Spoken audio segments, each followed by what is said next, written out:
Falando sobre o Dia Roxo, a Liga Acadêmica de Neurologia da Universidade Federal do Piauí convidou o Dr. Tibério Borges, que é graduado pela Universidade Federal do Piauí e fez subespecialidade em Neurologia Vascular no Hospital de Santa Marcelina. E viemos fazer algum questionamento sobre epilepsia, para a gente debater sobre o assunto e tratar sobre mitos e verdades e o que a população precisa saber. Então, doutor, o que é epilepsia? Bem, a epilepsia é uma doença neurológica decorrente de descargas neuronais, né? Os neurônios cerebrais, eles, digamos que espontaneamente eles sofrem descargas e com isso geram alguns sintomas, abalos musculares, queda, e aí dependendo da área envolvida, a manifestação clínica é diferente. E quais são as causas de epilepsia? A epilepsia tem várias causas, depende muito da faixa etária. Então, muitas vezes a gente nem encontra uma causa, nesse caso a gente chama de idiopática, e outras causas são sintomáticas. Secundárias, então, a tumores, AVC, traumatismo craniano, malformações cerebrais. Então, depende muito da faixa etária, a etiologia, a causa é diversa. E qual médico que a gente deve procurar se tiver alguma suspeita de epilepsia? A epilepsia é uma doença da área do neurologista. Mas é claro que vários outros médicos, dependendo muito da experiência, podem fazer o tratamento. Mas é uma doença que é típico, o tratamento é com o neurologista. E a epilepsia tem tratamento? Tem sim tratamento, um tratamento com diversas medicações que temos disponíveis. Até 50% dos pacientes ficam livres de crises com uma medicação, outros mais 25% conseguem ficar livres ou conseguir um bom controle com a adição de uma outra droga, uma outra medicação, e uma pequena parte é que a gente chamaria de uma epilepsia refratária, onde de difícil controle, que teria que ser vários fármacos para obter um controle.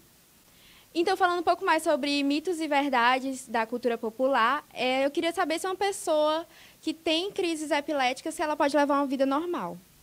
Pode sim. Agora vai depender muito se está realizando um tratamento, como que está o controle das crises, mas um paciente com epilepsia, ele vive a vida normal, sendo que tem que ter algumas orientações e que depende muito de como está o controle das crises.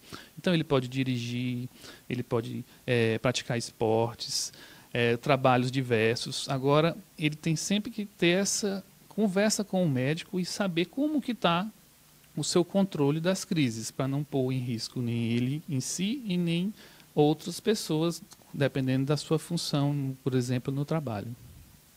E, doutor, tem cura essa doença? A cura da epilepsia, a gente depende muito de qual é a causa, né? Muitas vezes a gente fala em cura, mas nos casos da infância, que às vezes a crise ela é de um período da infância, mas não necessariamente isso vai se dar continuidade no adulto. Então, em termos de cura, depende muito do tipo da epilepsia e por isso, então, que é necessário um acompanhamento para só assim o médico vai determinar quando que se tira uma medicação, para a gente pensar em falar assim em termos de cura. Depende muito, então, da causa da epilepsia. Então, obrigada, doutor. E um cidadão comum que está diante de uma crise epilética, o que é que ele pode fazer? Boa pergunta, porque existem muitos mitos em relação à epilepsia. Como, por exemplo, a pessoa que vê um outro convulsionando pensa logo em querer colocar algum objeto ou tentar remover a língua com a intenção de que o paciente pode se sufocar com a língua. Então, isso não deve ser feito.